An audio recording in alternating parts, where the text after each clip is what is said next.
যখন রাত নামে তোমাদের সন্তানদেরকে ঘরের মধ্য থেকে বের হইতে দিও না। রাসূল বলেছেন, যখন রাত নামে তোমাদের সন্তানদেরকে কি করো না, ঘরের মধ্য থেকে বের হইতে দিও না, কারণ এই সময় শয়তানরা বের হয়।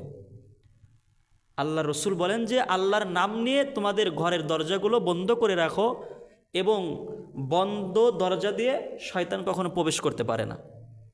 এবং রাত্রি শোয়ার পূর্বে তোমাদের পানির পাত্রগুলো আল্লাহর নাম নিয়ে ঢেকে রাখো, খাবারের বাসনগুলো তোমরা কি করো, পরিষ্কার করে রাখো। এবং রাত্রে যখন তোমরা ঘুমাও, রাতের বাতিটা, কুপি বাতিরা তোমরা বন্ধ করে ঘুমাও। তো এই কাজগুলো যদি আমরা করি, তাহলে আমরা কিন্তু এরকম জিন থেকে, বদ জিন থেকে বা ভালো জিন থেকেও আমরা কিন্তু বাঁচতে পারবো ইনশাআল্লাহ। যাদের ঘরে অনেক সময় দেখা যায় ঘুমাচ্ছেন, অনেক সময় একটা ঢেল এসে কি টিনের উপরে পড়ে বা ছাদের উপরে গড়মড় করে, এরকম দৃশ্য কিন্তু অনেকেই হয়তো দেখতে পান। তো আমি বলতে চাই যে আপনারা বেশি বেশি আয়াতুল কুরসি পড়বেন। কি পড়বেন? আয়াতুল কুরসি পড়বেন, এবং সূরা বাকারার তেলাওয়াতটা বেশি বেশি করবেন যদি পারেন।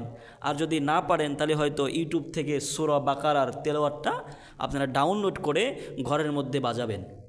আল্লাহ তাআলা সকলকেই বুঝদান করুক, সকলেই পড়ি আমিন।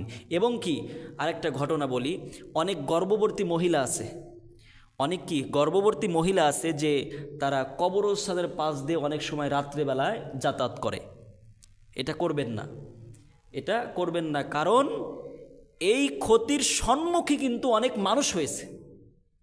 আবার অনেক মানুষ আছে যে শীতের সময় দেখা যায় যে অনেকের বাড়িতে পিঠা বানায়, তেলের পিঠা বানায় এবং কি ভাপা পিঠা বানায়, এরকম বানিয়ে ব্যাগের মধ্যে করে নিয়ে গোরস্থানের পাশ দিয়ে রাত্রেবেলা যায়।